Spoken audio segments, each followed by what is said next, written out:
So cockroach Janata party వాళ్ళ నిరాహార దీక్ష ఢిల్లీలో కొనసాగుతున్నది. 16వ రోజుకు చేరింది. ఎవరైతే ఆయన పర్యావరణవేత్త, సామాజిక ఉద్యమకారుడు వాంగ్చుక్, ఆయన ఆమరణ నిరాహార దీక్ష చేస్తున్నాడు. సో ఆయన దీక్షతో చాలా సీరియస్ కండిషన్ ఎదుర్కొంటున్నాడు. ఆయన ఆరోగ్యం మరింత క్షీణిస్తున్నది. వాళ్ళు డిమాండ్ చేస్తున్నది ఏంటంటే, నీట్ ఎగ్జామ్లో పేపర్ లీక్ కారణంగా చాలామంది పిల్లలు చనిపోయారు. కొంతమంది పిల్లలు, ఎవరైతే చనిపోయిన పిల్లలు ఉన్నారో వాళ్ళ కుటుంబాలకి ₹1 కోటి పరిహారం ఇవ్వాలి. విద్యాశాఖ మంత్రిగా ఉన్న ధర్మేంద్ర ప్రధాన్ తక్షణమే ఆయన పదవికి రాజీనామా చేయాలి, లేకపోతే మోదీ బర్తరఫ్ చేయాలి అని. ఇంతవరకు దాని మీద గవర్నమెంట్ రెస్పాండ్ అవుతలేదు. ప్రధానమంత్రి నోటి నుంచి ఇంతవరకు నీట్ అనే పదం రాలే. అంటే ఆయన ఇంతవరకు రెస్పాండ్ కాలే. ఎందుకు జరిగింది, ఇది జరగకుండా చూస్తామని ఇంకోటి అని. నీట్ తదితర పరీక్షల్లో అక్రమాలు, ప్రశ్నాపత్రాల లీకేజీల నేపథ్యంలో కేంద్ర విద్యాశాఖ మంత్రి ధర్మేంద్ర ప్రధాన్ రాజీనామా చేయాలని డిమాండ్ చేస్తూ 16 రోజులుగా నిరాహార దీక్షలో ఉన్న విద్యావేత్త, పర్యావరణ ఉద్యమకారుడు, ప్రతిష్టాత్మక రామన్ మెగసెసే పురస్కార గ్రహీత సోనం వాంగ్చుక్ ఆరోగ్యం తీవ్రంగా క్షీణిస్తోంది. ఇప్పటికే ఈయనను కూడా అర్బన్ నక్సలైట్ చేసిరు, దేశద్రోహ అన్నారు, పాకిస్తాన్ అన్నారు, రకరకాలుగా ప్రచారం స్టార్ట్ చేసిరు.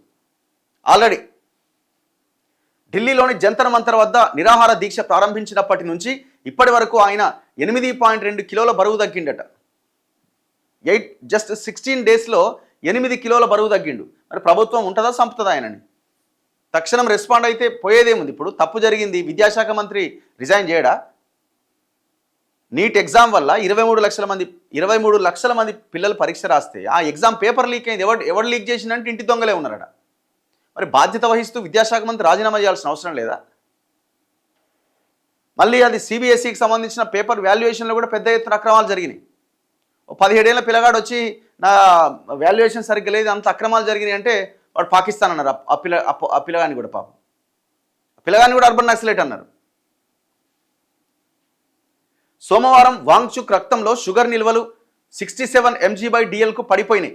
బీపీ 107/70 mmHgగా నమోదైందని వైద్యులు వెల్లడించారు. వాంగ్చుక్ ఆరోగ్యంపై తీవ్ర ఆందోళన వ్యక్తమవుతోంది. దీనిపై కాక్రోచ్ జనతా పార్టీ వ్యవస్థాపకుడు అభిజిత్ దీప్కే విలేకరులతో మాట్లాడుతూ, మనుషుల జీవితాలు రిస్క్లో ఉన్నాయి, దయచేసి ఈ అంశాన్ని ఈగోల యుద్ధంగా మలచకండి. జరిగిన పొరపాటును అంగీకరించడం బలహీనత ఏమీ కాదు. మేమంతా మీ నుంచి ఆశిస్తున్నది జవాబుదారీతనం మాత్రమే అంటూ కేంద్ర ప్రభుత్వానికి విజ్ఞప్తి చేశారు.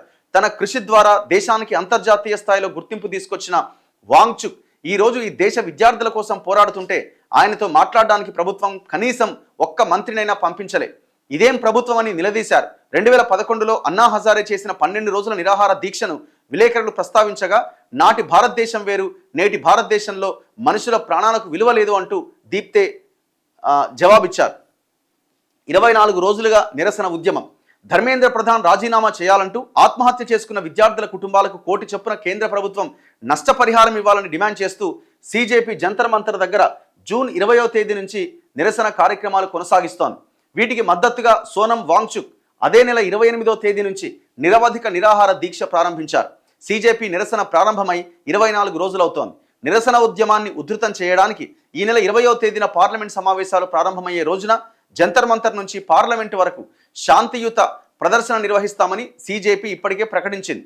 అయితే మరో 4 విద్యార్థులు కూడా జంతర్ మంతర్ వద్ద విడిగా 16 రోజులుగా నిరవధిక నిరాహార దీక్షను కొనసాగిస్తున్నారు. ఏం అన్యాయం ఇది? కనీసం వాళ్ళతో చర్చలు కూడా జరపలేరా? అంటే ఇగో హట్ అవుతుంది వీళ్ళకి. మాకు వ్యతిరేకంగా పార్టీనా, మాకు వ్యతిరేకంగా పోరాటమా? చివరికి ఏడి దాకా పోతుంది? మిమ్మల్ని కూల్చేదాకా పోతుంది అది.